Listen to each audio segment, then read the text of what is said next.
Soi-disant, on peut planter des clous avec ce smartphone. Ne vous inquiétez pas, hein, j'ai quand même préparé un clou et une planche pour voir si on peut planter des clous avec. Mais ça, je le ferai à la fin par sécurité au cas où que je casse le smartphone et que le test s'arrête là. Faut savoir qu'il existe 3 coloris pour ce Honor Magic 6. Je vais jamais réussir à le dire. Pour ce Honor Magic 6 Lite, perso, le orange c'est la plus belle. Bon là, j'ai la version noire. Ça prend pas trop les traces de doigts. C'est plutôt pas mal. Pour ce qui est du design, bon, on est vraiment pas loin du Magic 5 Lite. C'est presque la même chose. C'est les contours de l'appareil photo qui sont là, on dirait en aluminium gris. Bon, on a un beau smartphone, hein, on va pas se le cacher. Les rebords arrondis, dos lisse, sans prendre les traces de doigts, très belle finition. Ce que j'apprécie vraiment, c'est son épaisseur, on est sur du 7,9 mm et seulement 185 grammes. Donc c'est extrêmement léger pour un smartphone, surtout de cette taille-là et avec cette batterie-là. Et petit point important, il est IP53. Bon, j'aurais aimé du IP68, hein, c'est pas le cas. C'est quand même résistant aux éclaboussures. Bon, ça fait clairement premium, on a l'impression d'avoir un smartphone haut de gamme et pourtant c'est pas le cas. On n'est pas dans ces tarifs, mais je vais tout vous dire tout au long de cette vidéo. Restez bien attentifs parce qu'il y a des trucs très bien, et il y en a des moins bien. Mais parlons tout de suite, c'est de son point fort, son vrai point fort, le truc qui, j'ai envie de dire, qui fait rêver. On n'en est pas là, mais c'est pas loin. On est sur un écran OLED de 6,78 pouces. On n'est plus sur du Full HD, on est sur du 1,5K. Un mélange entre 2K, Full HD. Bon, c'est quand même une meilleure résolution.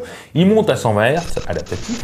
Les couleurs sont magnifiques, il n'y a rien à redire. Vraiment, on a des belles couleurs, en plus c'est réglable. La luminosité maximum en extérieur monte jusqu'à 1200 nits, ce qui veut dire que c'est largement suffisant. En plein soleil, ça ira très bien. Et le pompon. Le truc en plus de ça, Honor, c'est qu'il y a des protections. J'ai tout noté parce que j'oublie tout. La protection anti-lumière bleue. Je sais pas si vous le savez, mais la lumière bleue, c'est ce qui fatigue les yeux à la longue. Il y a aussi l'anti-scintillement. Pareil pour la fatigue, c'est très bien. Et encore un truc de plus, sans compter la résistance, c'est l'affichage circadien. Ça existe déjà sur les autres Honor, c'est-à-dire qu'il va s'adapter à votre œil selon les moments de la journée. Le matin, il sera peut-être moins agressif que la journée, le soir, voilà, moins agressif pour pouvoir dormir, etc. C'est un truc adaptatif, c'est bien fait.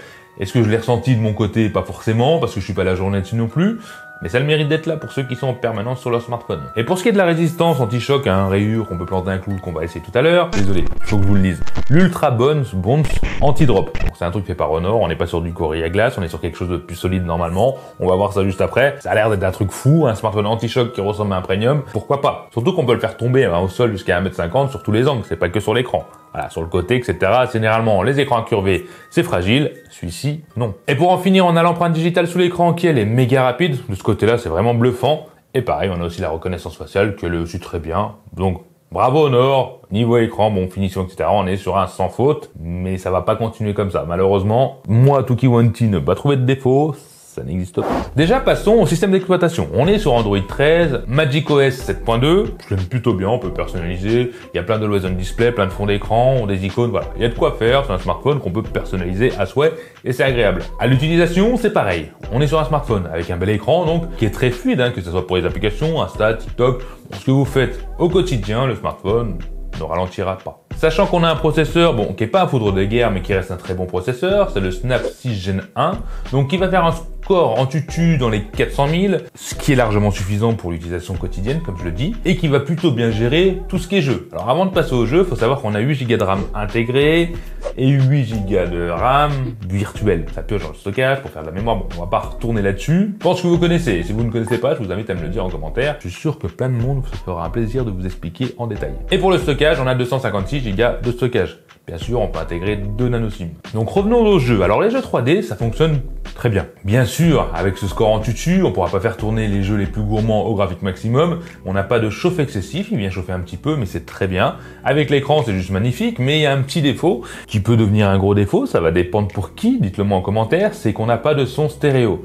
Alors je trouve ça dommage. Pour ce smartphone qui a toutes ses qualités depuis tout à l'heure, un son mono qui est correct, un petit son stéréo, ça aurait été quand même bien mieux. Certes, il faut faire des choix, c'est pardonnable vu le tarif, mais je vous le dirai promis juste après. Et d'ailleurs, pendant qu'on y est, si vous aimez les tests de smartphones, etc., vous voulez tout savoir sur les smartphones au quotidien, abonnez-vous, c'est méga important. C'est une façon de dire merci un peu pour cette vidéo, qui vous plaît. Parce que oui, ce smartphone a aussi un autre atout, comme le Magic 5 Lite de l'année dernière, pourtant ce Magic 5 Lite, je l'ai dégommé. J'ai pas été très gentil, mais celui-là est quand même bien mieux. Amélioré quoi. À l'époque, on avait une batterie de 5100 mAh, ce qui était déjà excellent. Là, on passe sur une batterie de 5300 mAh et je peux vous garantir qu'on a une autonomie juste remarquable. Alors oui, on peut bien tenir 2 jours avec ce smartphone, avec ce Honor Magic 6 Lite. 2 jours, c'est tout à fait possible. Bien sûr, vous êtes un gros gamer, vous ne tiendrez pas 2 jours, mais il faut savoir qu'on peut tenir quand même jusqu'à 20 heures en vidéo, ce qui est énorme. 20 heures non-stop de vidéo, faut le faire, hein. Écran allumé, bon courage. À savoir que dans la boîte, malheureusement, on n'a pas de chargeur intégré. Alors on est sur une boîte Honor, hein, c'est soi-disant l'écologie. On a quand même un fil de charge à l'intérieur. Et voilà, c'est pas magique quoi. J'aurais aimé un petit chargeur, surtout qu'il est compatible en charge 30 watts, ce qui veut dire qu'on peut charger son smartphone en un peu moins d'1 heure, mais il faut le chargeur pour ça. Voilà, après nous allons passer cette fois-ci à la partie photo, c'est là où j'avais un peu fracassé le petit frère. Et là on est bien équipé, oui et non. On a une caméra principale de 108 mégapixels, ce qui est plutôt bien, un ultra grand angle de 5 mégapixels et un petit macro de 2 mégapixels. Au moins, ça le mérite d'être là. Pour ce qui est des photos standards de jour, on va en trouver des très bien et d'autres un petit peu moins bien, ce qui est normal. Si on prend le temps de prendre des photos, moi je trouve le résultat correct, surtout sur le smartphone. Quand on regarde les photos sur le smartphone, bon, elles sont juste magnifiques avec cet écran OLED, c'est très bien. Si on vient les regarder en détail sur le PC, mis à part la colorimétrie hein, qui peut pas forcément plaire à tout le monde, on est un peu trop contrasté, ça c'est une histoire de goût. Sur les détails, si on vient zoomer, bon voilà, on est sur un smartphone qui prend des bonnes photos en général, on peut trouver des défauts sur les contours, il y a quand même une bonne gestion des hautes lumières. Pour l'ultra grand angle, ça fait pas rêver, hein. Si on prend une scène avec beaucoup de détails comme ici à Paris, bon, les contours sont dégueux, faut l'avouer. Si on prend une scène un peu plus artistique comme ici à la plage, l'ultra grand angle fait quand même de meilleurs travail. Voilà. C'est un smartphone qui peut prendre des belles photos, faut juste être un petit peu créatif, mais dans la vie de tous les jours, il ira très bien. Pour ce qui est des photos de nuit, toujours pareil, si on bouge pas, il peut prendre des photos convenables, plutôt correctes, même j'ai envie de dire. Après, ça va dépendre des goûts. Et j'ai voulu pousser un petit peu plus sur la partie photo et comparer donc une photo standard prise avec l'intelligence artificielle et mettre le mode 108 mégapixels, la totalité des pixels. Et ben comme on regarde là, hein, mon lotissement, bon, on a beau zoomer, perso je vois pas vraiment de différence. Bon, dites-le moi en commentaire, à moi de mon côté je me dis à quoi bon à part prendre plus d'espace de prendre des photos en 108 mégapixels, le résultat c'est le même. Dans les détails, c'est pas forcément ça. Et on va retrouver la même chose sur la partie selfie, on est sur du 16 mégapixels qui prend des photos convenables aussi. Bon, après c'est une histoire de goût au niveau des contrastes, etc. Il est pas excellent, il est pas mauvais, il est bon, il est au milieu. Pour la partie vidéo, j'ai quand même moins vibré. Allez, on est en 4K 30 images par seconde. On va essayer de rattraper mon chien en courant et voir la stabilisation. Dofi, viens, viens là. Bon, il s'en fout. Donc voilà, sur l'écran, l'image est plutôt pas mal. La stabilisation, bon, elle a l'air vraiment bof. Ça, on s'en doute pour le tarif. Voilà, à vous de me dire en commentaire ce que vous en pensez là. Bon, du 1080p, 30 images par seconde, toujours à la recherche de mon chien qui est parti à l'autre bout du monde. Et on va courir là-dedans, mais c'est trempé, je l'ai glissé. Bon, c'est pas stabilisé, on s'en doute, mais avec le contre-jour, en tout cas, il y a de la bonne gestion, c'est déjà pas mal. Alors oui, on peut bien filmer en 4K, mais comme on voit la stabilisation, faut courir après. L'image est correcte, hein, mais pour du 4K, ça fait pas rêver forcément. Pour le selfie, c'est pareil, on a une image correcte, même un petit peu mieux, j'ai l'impression que la caméra 108 mégapixels. Voilà, la vidéo, on peut dire que c'est pas son fort. Alors en conclusion, ce Magic T Slide, j'ai envie de dire, oui, il est quand même adapté à pas mal de monde, en tout cas à monsieur tout le monde. On n'est pas sur un smartphone qui dégomme tout en photo, mais il prend quand même des photos correctes. Mais on a un écran magnifique, on a une autonomie juste de dingue, une charge plutôt rapide même s'il faut acheter le chargeur, attention. Bon, il est beau, il est résistant au choc, pas forcément besoin de mettre une coque. D'ailleurs, j'ai fait oublier, mais on va quand même tester cette fameuse résistance au choc. Et j'ai même mis une caméra pour qu'on voie ça de plus près. Alors je sais pas si on va voir grand chose. Honnêtement, en fait, quand on veut faire les choses bien, on les fait mal. Voilà, j'ai peur. J'ai vraiment un clou rouillé à la bretonne, tu vois, un clou rouillé breton. Et on va essayer de le faire là. Je vous montre quand même ce que j'ai volé parce que j'ai pas de planche de bois chez moi. C'est le kit bricolage de mon fils. Donc c'est du bois et on va voir ce que ça vaut. J'ai très peur, honnêtement j'ai très peur de faire ça avec l'écran. Mais quand faut y aller, faut y aller. L'écran.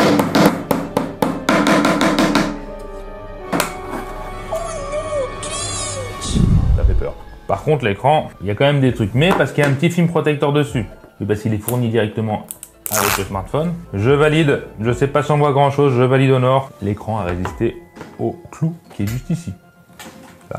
Bon, il n'est pas extrêmement bien planté, mais on voit qu'il a été quand même planté. Alors comme je disais, résistant au choc, et ça, c'est vraiment un grand plus. Bravo Honor, vous avez fait fort, surtout avec un écran incurvé, généralement c'est extrêmement fragile. Là, il n'y a pas une trace sur l'écran, je suis bluffé. Je m'attendais pas du tout à ça. Donc oui, ce smartphone à ce tarif-là que je vais vous annoncer maintenant, ça vaut le coup. Moi, ce que je vous propose, c'est d'aller dans le lien et de taper ce code réduction-là. Alors, le prix de base est 399 € sur le site Honor officiel avec des écouteurs offerts. Et il y a normalement un bon de 100 € aussi offert. Allez faire un tour, dites-moi tout en commentaire. Est-ce que ça vaut vraiment le coup, la réduction que je vous propose? Alors oui, pour monsieur tout le monde, si vous voulez un smartphone qui va vous durer, qui est résistant et qui fait un peu tout correctement sans exceller forcément en quelque chose, oui, ce Magic T Slide est un très bon smartphone. Quant à vous les Tokimantiens, j'espère que tout ça vous plaît, cette vidéo vous a plu et je vous dis à la prochaine vidéo. Bye.